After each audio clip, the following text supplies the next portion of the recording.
Hi, this is Santosh. Welcome to English Abaca. நம்ம இன்னைக்கு class 12 English text புக்ல இருக்கக்கூடிய தேர்ட் சாப்டரான journey to end of the earth chapter தான் பார்க்க போறோம். ஆல்ரெடி நம்ம சேனல்ல சூப்பர் பிரீஃப் எக்ஸ்பிளனேஷன் வீடியோவும் அவைலபிளா இருக்கு. நம்ம இப்போ லைன் பை லைன் எக்ஸ்பிளனேஷன்ஸ் தான் பார்க்க போறோம். உங்களுக்கு இந்த சாப்டரோட ஸ்டோரியே தெரியாதுன்னா நீங்க அந்த சம்மரி எக்ஸ்பிளனேஷன்ஸை பார்த்துட்டு இந்த லைன் பை லைன் வந்தீங்கன்னா உங்களுக்கு ஈஸியா இந்த சாப்டர் புரிஞ்சிடும். சரி வாங்க லைன் பை லைன் எக்ஸ்பிளனேஷன்ஸை பார்த்துடலாம். Journey to end of the earth was written by Tishani Doshi. நீங்க உங்களுடைய இங்கிலீஷ் டெக்ஸ்ட் புக்கை வச்சுட்டு இந்த வீடியோவை பாருங்க. ஏன்னா எங்கெங்கெல்லாம் டிஃபிகல்ட் வேர்ட்ஸ் வருதோ அங்கெல்லாம் உங்களுக்கு அதோட மீனிங் சொல்லுவேன். ஸோ நீங்க புக்ல நோட் பண்ணிட்டீங்கன்னா நீங்க ஃபர்தரா படிக்கிறதுக்கு உங்களுக்கு ஈஸியா இருக்கும். Early this year, I found myself abroad, a Russian research vessel underline பண்ணி அதை ஷிப் அப்படின்னு எழுதிக்கோங்க. The academic chocals heading towards the coldest, driest, windiest continent in the world. Underline பண்ணிக்கோங்க. இந்த academic chocalsன்றது வந்து அந்த ரஷ்யன் ஷிப் உடைய நேம். ஸோ இவங்க எங்க போயிட்டு இருக்காங்கன்னா இந்த உலகத்திலேயே கோல்டஸ்ட், ட்ரையஸ்ட் அண்ட் விண்டியஸ்ட் பிளேஸ் எது? அண்டார்டிகா. சோ இதுமே அண்டர்லைன் பண்ணிக்கோங்க. மேபி எக்ஸ்ட்ராக்ட்ல கேட்பாங்க. My journey began 1309 degree north of the equator in Mexico and involved crossing 9 time zones, 6 checkpoints, 3 water bodies and at least as many echoes. இந்த ஸ்டோரியை வந்து பாத்தீங்கன்னா நம்ம திஷானி தோஷி அவங்க எக்ஸ்பிளைன் அதாவது நரேட் பண்ற மாதிரி தான் இருக்கும். இவங்க நம்ம மெட்ராஸ் அதாவது சென்னையில இருந்து 1309 டிகிரி நார்த்ல இருந்து அவங்களுடைய ஜேர்னியை ஸ்டார்ட் பண்றாங்க. கிட்டத்தட்ட அவங்க வந்து அந்த அண்டார்டிகா போய் ரீச் பண்றதுக்கு கிட்டத்தட்ட 9 டைம் ஜோன்ஸ். இப்ப நம்ம இந்தியாவில் ஒரு டைம் இருக்கும், அப்ராட்ல இன்னொரு டைம் இருக்கும் இல்லைங்களா? சோ 9 டைம் ஜோன்ஸ் தாண்டி போக வேண்டியது இருந்தது, 6 செக் பாயிண்ட்ஸ் தாண்டி போக வேண்டியது, 3 water bodies and many ecospheres. By the time I actually set foot on the Antarctica continent, I had been traveling over 100 hours in combination of a car, an aeroplane and a ship. So my first emotion on facing Antarctica's expansive white landscape and uninterrupted blue horizon was relief, followed up with an immediate and profound wonder. இவ்வளோ விஷயங்களை தாண்டி nearly 100 hours spend பண்ணி தான் அவங்க Antarctica reach பண்றாங்க. Set foot, arrived, facing, looking, expansive, a very large area, landscape, scenery, uninterrupted, without any break, relief, comfort, profound, very large or great. இந்த ஜேர்னில நம்ம author திஷானி Joshi அவங்க வந்து கார்ல, ஏரோப்ளேன்ல, ஷிப்ல இது மூணுத்துலயும் டிராவல் பண்ணி தான் போனாங்க. 100 hours டிராவல் பண்ணி தான் அண்டார்டிகாவுக்கு ரீச் ஆனாங்க அப்படின்னு சொல்றாங்க. திஷானி தோஷி அங்க இறங்கின உடனே அந்த பிளேஸ், அந்த லேண்ட்ஸ்கேப் அதுதான் வந்து சீனரியை சொல்லுவாங்க. அது எப்படி இருந்ததுன்னா அந்த ஸ்னோ எல்லாமே வந்து அந்த ரோட்ஸ் ஃபுல்லா கவர் ஆகி எல்லா இடமே வந்து ஒயிட் கலர்ல இருந்தது அப்படின்னு சொல்றாங்க. அதுக்கப்புறம் ஸ்கை வந்து பாத்தீங்கன்னா கிளியரா ப்ளூ கலர்ல தெரிஞ்சது அப்படின்னு சொல்றாங்க. அந்த பியூட்டிஃபுல்லான சீனரியை பார்க்கும்போது தான் அவங்களுக்கு ரொம்ப கம்ஃபர்டபுளா, ரொம்ப ஹாப்பியா அண்ட் ஆல்சோ ஒரு பெரிய ஒண்டரை பார்த்த மாதிரி அவங்க வந்து ஃபீல் பண்றாங்க. Wonder, immensity, greatness. It's isolation, but mainly at how there could ever have been a time when India and Antarctica were part of the same landmass. Part of the same landmass means connected through land. So isolation, separation. So இவங்க என்ன சொல்றாங்கன்னா இந்த இந்தியாவும் அண்டார்டிகாவும் ஒரு காலத்துல ஒன்னா இருந்ததுன்னு நினைக்கும் போதே ரொம்பவே வந்து நம்ப முடியாத மாதிரி இருக்கு அப்படின்னு சொல்றாங்க. இந்த லெசனே வந்து பாத்தீங்கன்னா பார்ட்டா இருக்கும். இப்போ நம்ம செகண்ட் பார்ட் போறோம். அதாவது part of 650 million years ago, a giant amalgamated southern supercontinent. 650 million years என்றத வந்து அண்டர்லைன் பண்ணிக்கோங்க. மேபி எக்ஸ்ட்ராக்ட்ல கேட்கலாம். Southern supercontinent Gondwana did indeed exist, centered roughly around the present day Antarctica. Giant, huge, amalgamated, connected or combined. Supercontinent, a very big continent. Indeed, really. அதாவது இவங்க என்ன சொல்றாங்கன்னா எல்லாராலையும் நம்பப்படக்கூடிய ஒரு விஷயம் என்னன்னா 650 மில்லியன் இயர்ஸ்க்கு முன்னாடி நிறைய கான்டினென்ட்லாம் ஒன்னாகி சூப்பர் கான்டினென்டா கான்வானா அப்படின்ற ஒரு சூப்பர் கான்டினென்ட் இருந்தது அப்படின்னு சொல்றாங்க. அந்த டைம்ல இந்தியாவும் அண்டார்டிகாவும் ஒன்னா கனெக்ட் ஆயிருந்தது. நான் உங்களுக்கு அந்த பிக்சர் கூட காமிக்கிறேன். சோ இதுதான் வந்து அந்த Gondwana supercontinent. Things were quite different then. Humans hadn't arrived on the global scene and the climate was much warmer, hosting a huge variety of flora, supporting flora and fauna, plants and animals. So அந்த டைம்ல அதாவது 650 million இயர்ஸ்க்கு முன்னாடி சொல்றாங்களே இந்த கான்வானா super continent இருந்ததுன்னு சொல்லிட்டு அப்போ வந்து பாத்தீங்கன்னா ஹியூமன்ஸ் எல்லாம் எக்ஸிஸ்டே கிடையாது. ஜஸ்ட் பிளான்ட்ஸ் அண்ட் அனிமல்ஸ் மட்டும் தான் இருந்தது. அண்ட் ஆல்சோ அந்த டைம்ல கிளைமேட் வந்து ரொம்பவே ஹாட்டா இருக்கும்னு சொல்றாங்க. For 500 million years Gondwana thrived, but around the time when the dinosaurs were wiped out and the ages of the mammals got underway, the landmass was forced to separate into countries, shaping the globe much as we know it today. Thrived, survived, wiped out, eliminated mammals, living beings whose babies drink milk of mother, shaping, create. So இந்த Gondwana super continent வந்து பாத்தீங்கன்னா ஒரு 500 million இயர்ஸ்க்கு வந்து அது சர்வை ஆகி இருந்தது. அதுக்கப்புறம் பாத்தீங்கன்னா டைனோசர்ஸ் உடைய லைஃப் முடிஞ்சு மேமல்ஸ் உடைய லைஃப் ஸ்டார்ட் ஆகுது. அதுக்கப்புறம் கொஞ்சம் கொஞ்சமா இந்த சூப்பர் கான்டினென்ட், அதாவது கான்வானான்ற சூப்பர் கான்டினென்ட்லாம் வந்து நிறைய நேச்சுரல் டிசாஸ்டரால கொஞ்சம் கொஞ்சமா பிரிஞ்சு இப்போ நம்ம பாக்குறோம் இல்லீங்களா. அதாவது இந்த அண்டார்டிகா வந்து கீழே இருக்கு, ஏசியாவில் போய் இந்தியா கனெக்ட் ஆயிருக்கு. ஸோ நீங்க வந்து வேர்ல்டு மேப் எடுத்து பாத்தீங்கன்னாலே ஒரு பசில் மாதிரி தான், எல்லா கண்ட்ரீஸையும் ஒன்னா சேர்க்கல மாதிரி தான் இருக்கும். நான் உங்களுக்கு பிக்சர்ஸும் கொடுக்குறேன். ஸோ வந்து பாத்தீங்கன்னா இதுதான் நடந்தது அப்படின்றத வந்து நமக்கு சொல்றாங்க. To visit Antarctica now is to be a part of that history, to get a grasp of what we have come from and where we could possibly be heading, to be grasped, to get an idea. It's to understand the significance of Cordilleran folds, Precambrian granite shields, ozone and carbon, evaluation and extinction. When you think about all that can happen in a million years, it can get pretty mind-boggling. நம்ம writer என்ன சொல்றாங்கன்னா, Antarctica ஒருத்தவங்க visit பண்ணா நம்ம ஹிஸ்டரியை வந்து நம்ம தெரிஞ்சுக்கலாம், human being உடைய எக்ஸிஸ்டன்ஸ் வந்து எப்படி வந்து இந்த உலகத்துல உருவாச்சு அப்படின்னு சொல்லிட்டு நிறைய விதமான ஹிஸ்டரியை பத்தி நீங்க தெரிஞ்சுக்கலாம் அப்படின்னு சொல்றாங்க. நீங்க இந்த உலகத்தோடைய geological variations and environmental changes இது எல்லாமே வந்து தெரிஞ்சுக்கலாம்னு சொல்றாங்க. அது மட்டும் இல்லாம இந்த கார்டிலேரியன் ஃபோல்ட்ஸ்லாம் வந்து தெரிஞ்சுக்கலாம்ன்றாங்க. இந்த கார்டிலேரியன் ஃபோல்ட்ஸ் அப்படின்னா என்னன்னா, இந்த ஜியாலஜிக்கல் ஸ்ட்ரக்சர் இருக்கு இல்லையா, இந்த மலைகள்லாம் இருக்கு இல்லையா, அந்த ராக்ஸ் லேயர்ஸ் இதெல்லாம், ஸோ இது எல்லாமே கூட நீங்க வந்து இந்த அண்டார்டிகா வந்தா கிளியரா விஷயங்களை புரிஞ்சுக்கலாம் அப்படின்னு சொல்றாங்க. அது மட்டும் இல்லாம ஓசோன், கார்பன், அதுக்கப்புறம் வந்து extinction on development of humans, இந்த மாதிரி எல்லா விஷயங்களையுமே அண்டார்டிகா வந்து தெரிஞ்சுக்கலாம் அப்படின்னு சொல்றாங்க. அண்ட் ஆல்சோ இது எல்லாமே வந்து பாத்தீங்கன்னா 1 மில்லியன் இயர்ஸ்ல இவ்வளவு விஷயங்கள் நடந்துருச்சுன்னு நினைக்கும் போது ரொம்பவே வந்து ஒரு மைண்ட் பசிலிங்கா இருக்குல்ல அப்படின்னு கேக்குறாங்க நம்மள. Next line, imagine India pushing northwards, jamming against Asia to buckle its crust and form the Himalayas, South America drifting off to join North America, opening up the drag passage to create a cold circumpolar current, keeping Antarctica frigid, desolate and at the bottom of the world. Difficult word எழுதிக்கோங்க. jamming, applying force, buckle, bend, crust, upper layer, drifting off, moving away, circumpolar, moving around the poles, frigid, very cold, desolate, isolate or alone. இங்க நம்ம poet என்ன நடந்திருக்கும் அப்படின்னு சொல்லிட்டு நம்மள imagine பண்ண சொல்றாங்க. இந்த லேண்ட் மாஸ் ஆஃப் இந்தியா என்ன பண்ணுதுன்னா, நார்த் டைரக்ஷன்ல வந்து கொஞ்சம் ஃபோர்ஸ் கொடுத்து ஏசியாவுடைய லேண்ட் மாஸ்ல ரொம்ப போய் தள்ளுது. இது ஏசியாவுல போய் அப்வர்ட்ஸ்ல வந்து புஷ் பண்றதால ஹிமாலயாஸ் அதிகமா கிரியேட் ஆகுது.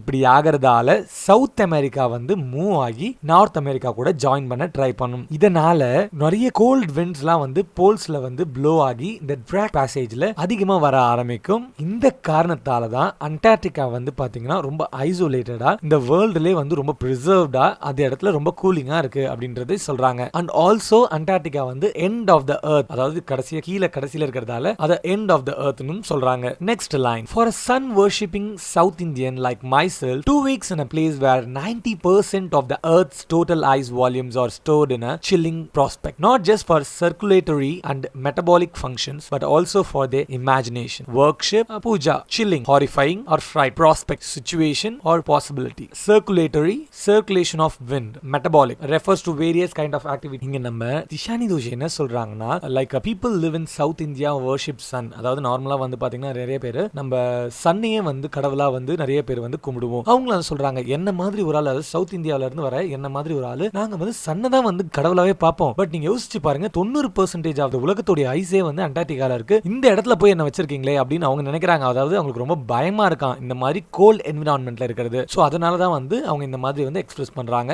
ஈவன் இந்த மாதிரி ஒரு கோல்டு பிளேஸ்ல இருக்கிறது நம்ம ரைட்டர் திஷானி தோஷிக்கு வந்து கொஞ்சம் பயமாவே இருக்கான். ஏன்னா இந்த மாதிரியான கோல்டான பிளேசஸ்ல வந்து அவங்களுடைய பாடி வந்து அக்செப்ட் பண்ணிக்குமான்னு தெரியல அப்படின்னு சொல்லிட்டு ரொம்ப பயமா இருக்கணும்னு சொல்றாங்க. Next line, it's like walking into a giant ping pong ball devoid of any human markers, no trees, billboards, buildings, you lose all earthly sense of perspective and time here. Giant, very big, devoid of, without or total absence, markers, indications, billboards, signboards, earthly sense, feeling of being on the earth, perspective, opinion. நம்ம writer திஷானி Joshi என்ன சொல்றாங்கன்னா, அவங்களுக்கு நடக்கிறது எல்லாமே வந்து ஏதோ பெரிய பெரிய சர்ஃபேஸ்ல நடக்கிற மாதிரியே தோணுது அப்படின்னு சொல்றாங்க.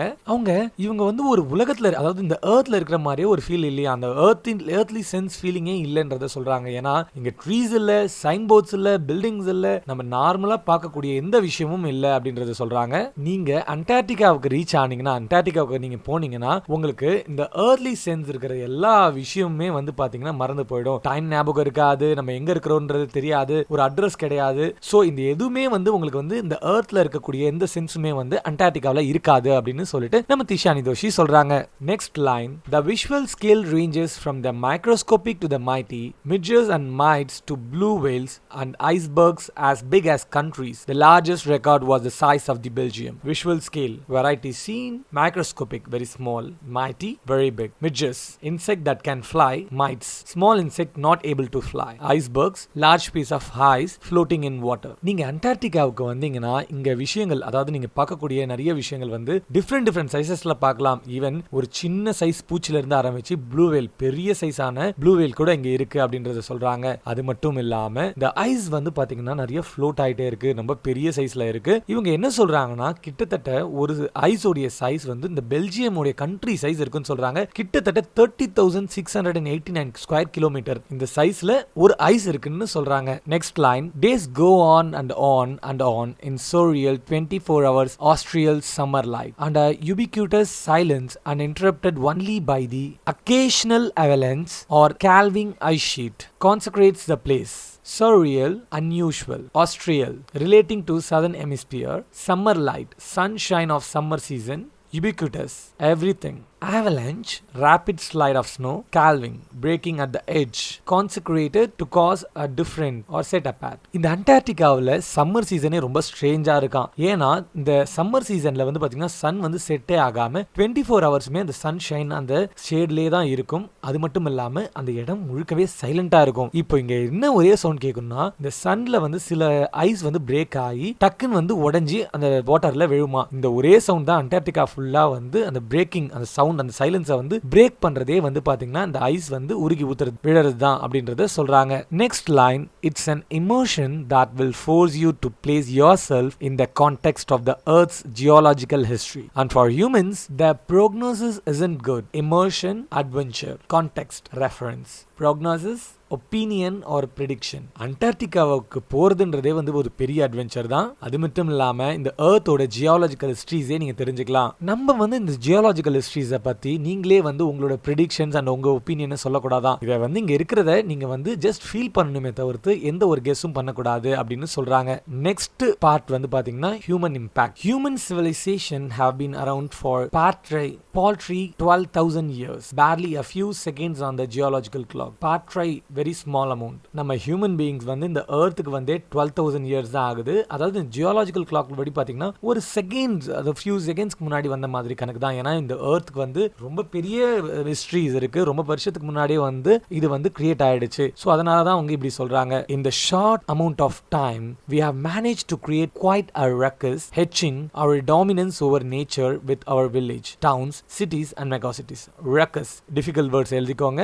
Ruckus, commotion or disturbance, etching, creating, dominance, superiority, megacity, very big city. கிட்டத்தட்ட இந்த 12,000 இயர்ஸ் தான் ஹியூமன் வந்து இந்த எர்த்துக்கு வந்து ஆகுது. பட் இந்த 12,000 இயர்ஸ் இந்த வெரி ஷார்ட் பீரியட் ஆஃப் டைம்லயே இந்த உலகத்துக்கு என்னென்ன டிஸ்டர்பன்ஸ் கொடுக்க முடியுமோ எல்லா டிஸ்டர்பன்ஸையும் கொடுத்து நம்மளோட சுப்பீரியாரிட்டியை, அதாவது ஹியூமன்ஸ் நம்ம தான் வந்து சுப்பீரியர், மற்ற கிரியேச்சர் இந்த மற்ற எந்த விதமான லிவிங் திங்ஸும் கிடையாது சொல்லிட்டு இந்த மாதிரி வில்லேஜஸ், டவுன்ஸ், சிட்டிஸ், மெகா சிட்டிஸ்லாம் கிரியேட் பண்ணி நம்மளே வந்து எக்கோலாஜிக்கல் சிஸ்டம் எல்லாத்தையுமே, இந்த என்விரான்மெண்ட் எல்லாமே நம்மளால முடிஞ்ச அளவுக்கு மோசமாக்கிட்டோம் அப்படின்றத சொல்றாங்க. Next line, the rapid increase of human populations has left us battling with other species for limited resources.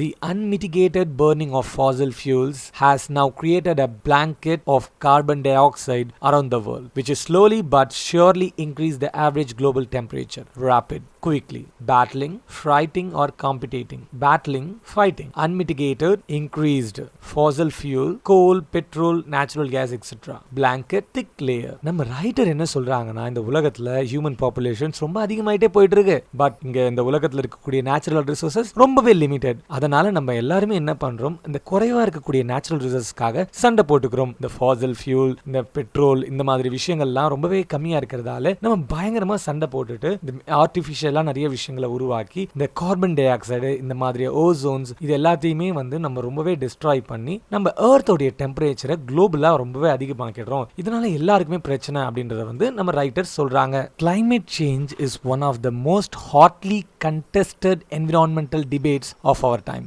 Climate change is one of the mostly hotly contested environmental debate of our time. Will the West Antarctica ice sheet melt entirely? Will the Gulf Stream ocean currently be disturbed? Will it be the end of the world as we know it?